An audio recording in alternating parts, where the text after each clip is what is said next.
Hi everybody, I'm Riley Fuller, President and co-founder of Humanity and Hope.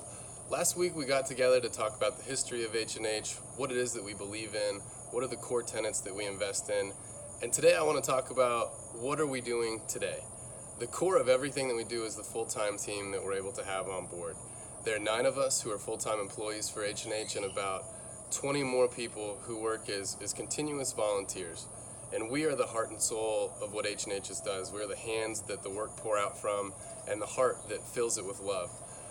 We have 6 people hired in Honduras, and they're in charge of one pillar of investment a person. We have someone in charge of healthcare, education, jobs, infrastructure, leadership, and community.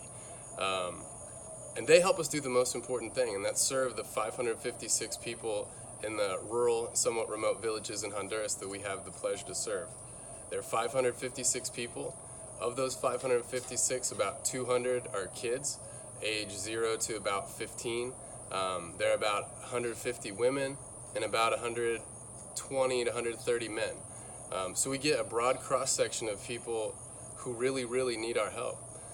What's going on is that they are completely disconnected from city centers. They don't have a way to get there to go shop, and they don't really have money to go shopping with since they don't have a place to go work.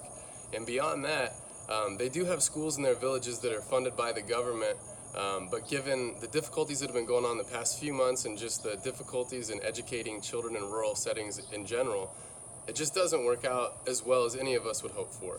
And the average education attained is about 6th grade. So what is it that we are doing to help? And we, I hope, includes you. We is a term that anybody who's putting in a grain of sand, anybody who's lifting a hand to help move this forward, whether it's by doing a marketing campaign, working on a communications piece, or even helping with govern the board of directors so we get together on time, we all have a huge part of this. And what is it that we have a part of? Well, in the last 18 months, we have helped the village get electricity. We've helped another one get clean water. We've helped another one get bathrooms. We've helped another one build a school in their own community so they didn't have to walk miles to get their kids to school. And in that village, we've helped raise attendance from 5 children to 42. So going to from about 10% of the entire village to about 90. Those are some of the main things. Oh, and in another community, we've helped them build several businesses so that they've got employment from about 20% formally to now close to 100. Anybody who wants to work can work.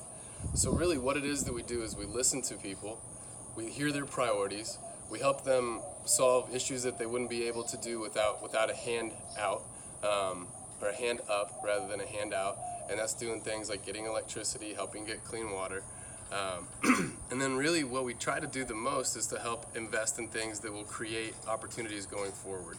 And those are jobs so that parents can fund the lives and the success of their children, and education so that kids can choose to do whatever it is that they want to do in the world depending on what their passion is and what they're best at. So those are the people who are involved. There are 9 full-time, and again about 20 more who serve as the backbone. There's another 100 or so who do really important things for the organization on an ongoing basis, and there's always the opportunity for you. We really believe that this whole thing is like a snowball.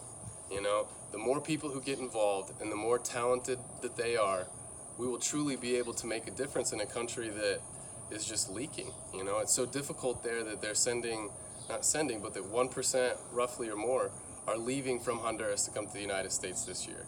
And again, no matter who we are or what we believe, I really do believe in the bottom of my heart that everybody believes that people deserve a safe place to grow up and a place where they can become everything that it is that they were meant to be. I love being a part of that. I hope that you join us, and I hope that you stay tuned later on this week, and we'll tell you more specifically what exactly it is that we're up to, along with education, jobs, clean water, and the basics for people to become everything that they're supposed to be. So thanks again for tuning in, and we will talk to you soon. Bye-bye.